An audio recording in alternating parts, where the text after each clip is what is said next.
अनुभव कसा असेल? फारच छान पद्धतीनं थायलंडमध्ये संपूर्णपणे चित्रित केलेला आमचा हा चित्रपट आहे. मी, प्रार्थना बेहरे, पूजा सावंत, आम्ही हे त्रिकूट आमचं पहिल्यांदाच दिसतंय या निमित्तानं. त्यामुळे मला खात्री की प्रेक्षकांना हा रिफ्रेशिंग अनुभव नक्की आवडेल. मालिकेसाठी फारच प्रेम मला कायमच मिळालेलं आहे, महिला वर्गाचं सुद्धा, सगळ्या प्रेक्षकांचं महाराष्ट्रातल्या. त्यामुळे माझी कुठली कलाकृती आली की त्याला प्रेक्षकांचा प्रतिसाद मिळावा अशी मनापासून इच्छा तर असतेच.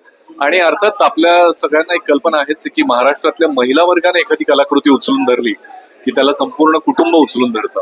त्यामुळे या चित्रपटाला सुद्धा सगळ्या, फक्त महिला वर्गानं नाही तर संपूर्ण प्रेक्षकांनी प्रतिसाद द्यावा अशी आमची इच्छा आहे.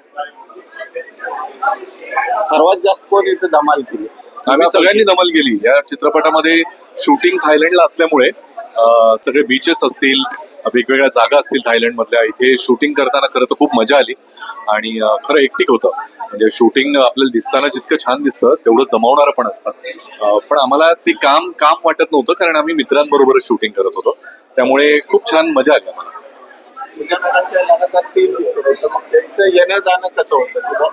टायमाला येत होत्या का उशीर होत होता? पूजा नाही, आमच्या तिघांनी आम्ही या चित्रपटासाठी प्रॉपर तारखा काढून त्यानुसारच सगळं नियोजन केलेलं होतं. त्यामुळे डबिंग असेल किंवा चित्रपटाचं चित्रीकरण असेल, ते सगळं वेल प्लॅन्ड होतं. कोणी त्यामुळे उशिरा यायचा काही प्रश्नच नव्हता.